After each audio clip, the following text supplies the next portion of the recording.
Why we plot? I know this subject often stresses writers out, and indeed makes them long for these kind of plots. So why do we plot? What's the big deal about it anyway? I'm going to answer by going philosophical on you for a moment and asking, what is the purpose of art? And I'll put a definition up here. Art is the successful creation of an intended emotion or thought in another person through a work of imagination and insight.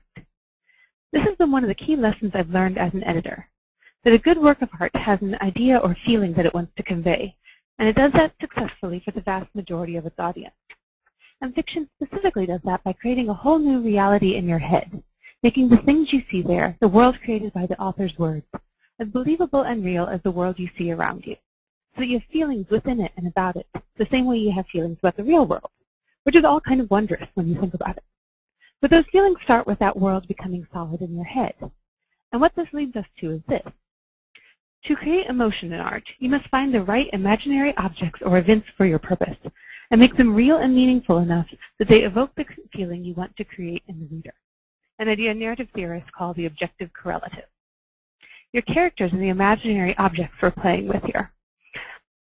Your plot is the imaginary events, and we want to be sure you choose the right imaginary events for your purpose, the ones that will pull forth the right reactions and thoughts from the reader, based upon the reader's relationship to your characters and their experiences.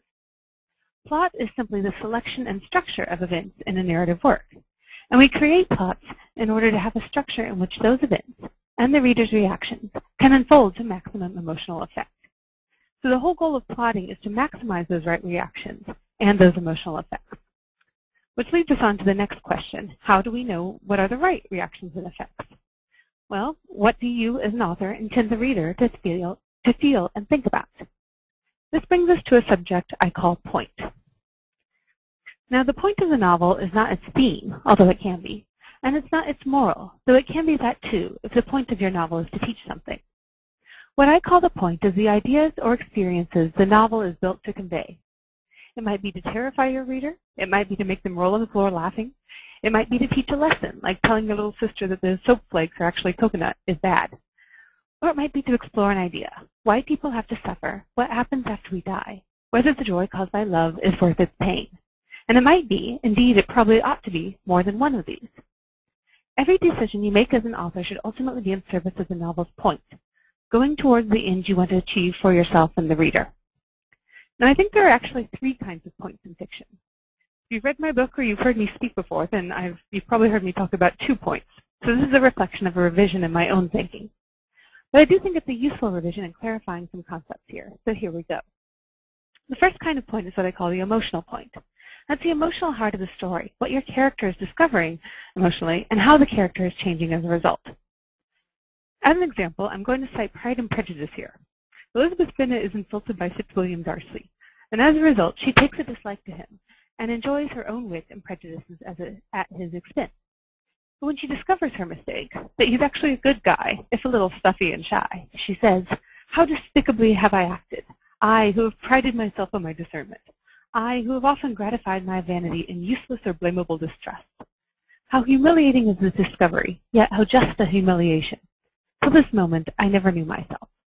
She has come to a better knowledge of herself and discovered, emotionally, that she is not always as clever as she thinks she is, that she is subject to making the same mistakes everyone else does, and that she should perhaps be a touch more circumspect in her judgments in the future. That journey from pride to humility is the emotional heart of Pride and Prejudice, and what Elizabeth learns about herself through it is the emotional point. Second, there's the thematic point, and this is what all the events of the plot mean. That is, the events of the plot come together in a way that makes the reader, or the character, or both, recognize a larger truth about the world they hadn't previously understood. And that truth is the thematic point. To continue with Pride and Prejudice, and I don't blame half my reader female listenership if they just stop paying attention, I would say the thematic point is that people who are too pleased with their own cleverness or consequence must learn to see more rightly. And as you can see by that, the thematic point is sometimes a philosophical way of expressing what the character discovers in the course of the emotional journey. So those two things aren't always so neatly aligned, especially if you're working with an unreliable narrator or letting the reader see more of the world than an individual character can. You might like to think about your thematic point in terms of the questions your book is asking, the larger ideas you're trying to explore. For instance, you might write a novel to dramatize the question, does God exist?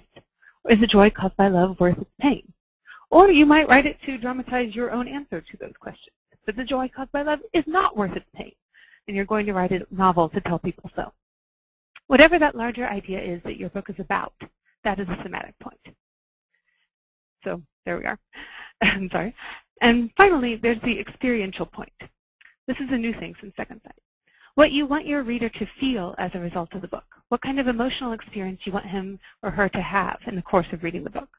Clearly, this will vary from scene to scene, but there will probably be some overarching emotional tone and purpose. Do you want them to be terrified, exhausted, exhilarated? Do you want them to have learned something or thought about something, or do you just want to take them on a thrill ride? In Pride and Prejudice again, the experiential point is perhaps best expressed by something Mr. Bennet says. For what do we live but to make sport for our neighbors and laugh at them in our turn? That is, the experiential point is all about recognition and laughter, seeing the small ways in which we're each foolish or proud or prejudiced every day, and being amused by them, saying what fools these mortals be, while also learning from them to perhaps avoid such foolishness in the future. The questions 1, 2, and 3 I would ask you for your own novels are, quite simply, the nature of the emotional, thematic, and experiential points of your novel.